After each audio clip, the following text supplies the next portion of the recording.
Hello दोस्तों finally NEET PG 2024 special stray round counselling MCC के लिए सीट मैट्रिक्स आ चुका है। और जैसे ही सीट मैट्रिक्स आ गया है तो आप देखेंगे आपका चॉइस फिलिंग पोर्टल भी एक्टिव हो गया होगा।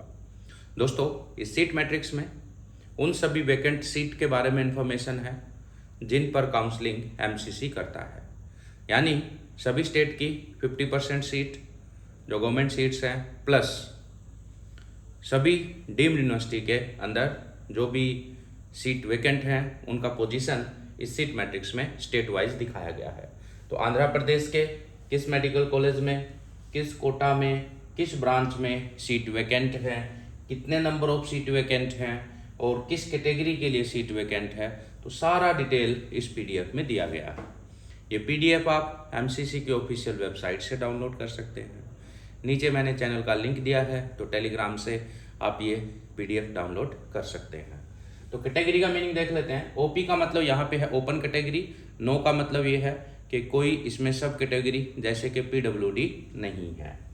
इसी टाइप से एसटी, नो मीन्स ये जो सीट है ये एसटी कैटेगरी के लिए है, उसमें सब कैटेगरी के लिए नहीं है। ठीक है। इसी प्रकार से बीसी कैटेगरी के लिए नो का मतलब कोई इसमें सब कैटेगरी नहीं है। तो इस प्रकार से आपको सीट का पोजीशन दिखाई दे देगा। तो टोटल जब ये आप सीट की कैलकुलेशन करोगे स्टेट वाइज, तो ये टोटल 733 सीट्स हैं जिनको इस सीट मैट्रिक्स के अंदर दिखाया गया है। अब दोस्तों इंपॉर्टेंट बात आती है चॉइस फिलिंग के बारे में कि स्पेशल स्टे राउंड के अंदर हमें चॉइस फिलिंग कैसे करनी है। तो इस बात पे हम आ जाते हैं जो कि सबसे इंपॉर्टेंट पॉइंट है चॉइस फिलिंग पे। दोस्तों, चॉइस फिलिंग करने से पहले एक बात तो ध्यान रख लेना। मैं आपको ये कहूँगा कि अगर आप freshly pass out MBBS graduate हैं और आप में तैयारी करने की हिम्मत है, तो मैं कहूँगा कि ये जो रिमेनिंग सीट्स हैं आप अपने सीनियर के लिए छोड़ दो। जिन लोगों को एमबीबीएस किए हुए 2 साल, 4 साल, 5 साल, 10 साल हो गए हैं, तो मैं कहूँगा कि आप एक बड़ा दिल दिखाते हुए इन सीट्स को छोड़ दो और आप सीधा नीट पीजी 2025 के लिए प्रिपरेशन करो।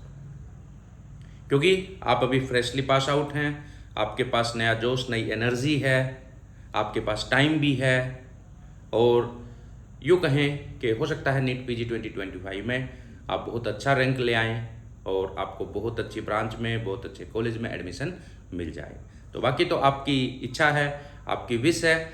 लेकिन दूसरा एक चीज़ और आप ध्यान रखेंगे, जो आप चॉइस फिल करेंगे, तो चॉइस फिल करते हुए ये आप समझ लेना कि मान लो वो कॉलेज, वो ब्रांच आपको मिल गई और मान लो वो कॉलेज या ब्रांच आपको मिल गई, आप वहाँ पे ज्वाइन करने वाले हैं, सीट को इन बिटवीन लेफ्ट नहीं करेंगे किसी भी हालत में।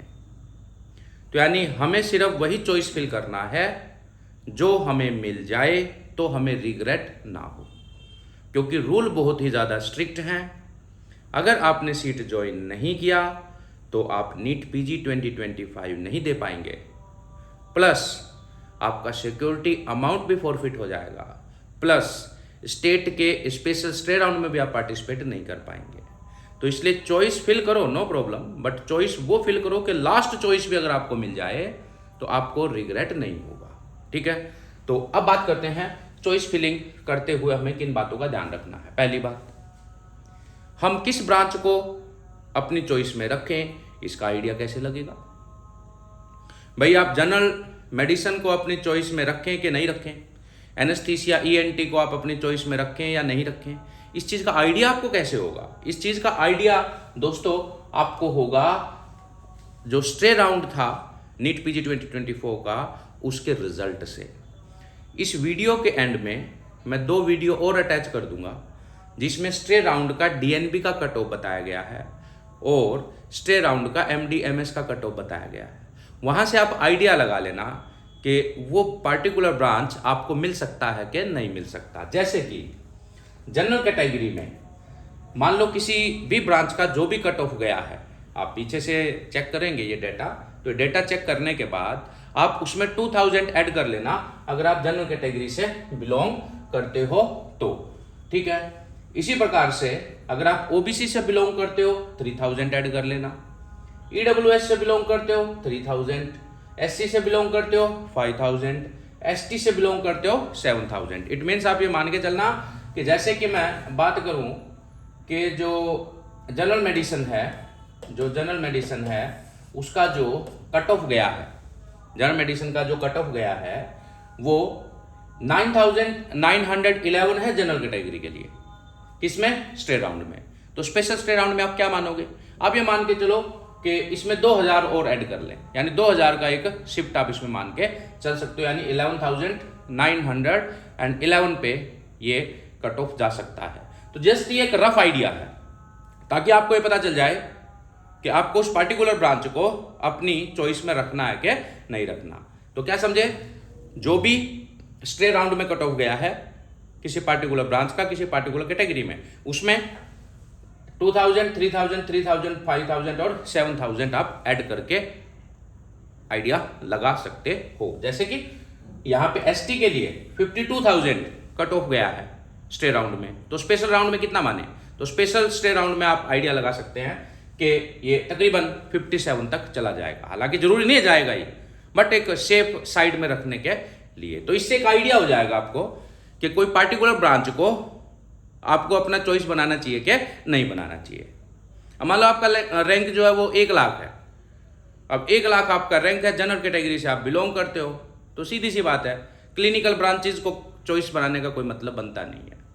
तो उस केस में आप अपनी चॉइस कहाँ से स्टार्ट करेंगे? आप स्टार्ट करेंगे पैथोलॉजी से, माइक्रोबायोलॉजी से, फिजियोलॉजी से, एनाटॉमी से, इनसे आप चॉइस फिलिंग स्टार्ट करेंगे, यानी उनको आप अपना लिस्ट में बनाएंगे।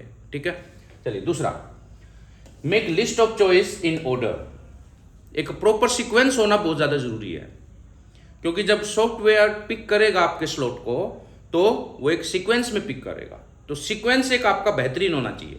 जैसे कि मैं आपको एक आइडिया देता हूं, आपने रिजल्ट देखा स्ट्रे राउंड का, रेफरेंस लगाया, उसमें ये कैलकुलेशन ऐड करके आपने एक आइडिया से लगा लिया कि ये सीट आपको इस ब्रांच में एडमिशन आपको मिल सकता है, चांस है।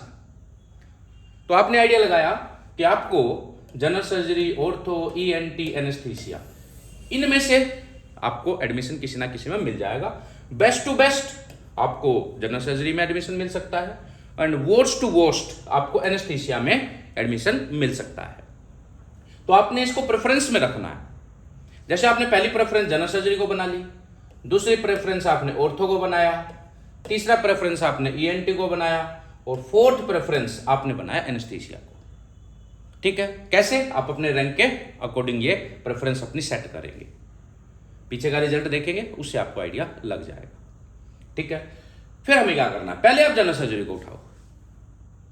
जनरल सर्जरी के अंदर जितनी भी चॉइस अवेलेबल है मोस्ट ऑफ द स्टेट में, देखो हमें एक अच्छी ब्रांच चाहिए। स्टेट तो आजकल किसी भी स्टेट में इंसान एडजस्ट कर सकता है, अगर थोड़ी सी विल पावर अच्छी है तो कहीं भी एडजस्ट हो जाएगा। ठीक है, तो मोस्ट ऑफ द स्टेट में जनरल सर्जरी की जितनी सीट वेकेंट हैं सबको फिल कर दो। ठीक है, उसके बाद फिर आपने सेकंड पिक किया ऑर्थो को, ऑर्थो को ब्रांच एज सिलेक्ट करा। अब ऑर्थो की जितने स्टेट्स में सीट वेकेंट हैं सबको फिल कर दो।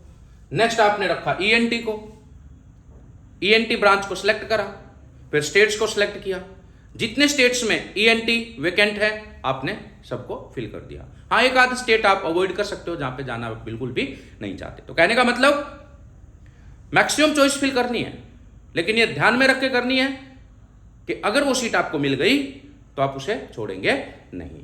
तो बस यही एक सिंपल सा रूल होता है कि हमें एक प्रॉपर सीक्वेंस बनाना चाहिए अपनी प्रेफरेंसेस का ब्रांच वाइज, और दूसरा हमें उन चॉइस को फिल करना चाहिए जो हमें मिलने की प्रोबेबिलिटी है। और वो मिलने की प्रोबेबिलिटी हमें कैसे पता चलेगी? हमें प्रीवियस रिजल्ट से पता चल जाएगी, यानी जो लास्ट राउंड का जो रिजल्ट था स्ट्रे राउंड का, उससे हमें एक आइडिया हो जाएगा। तो आई होप मैंने आपको बड़ा क्लियरली एक मैसेज दे दिया है कि किस तरीके से हमें चॉइस फिल करना है। So thank you very much.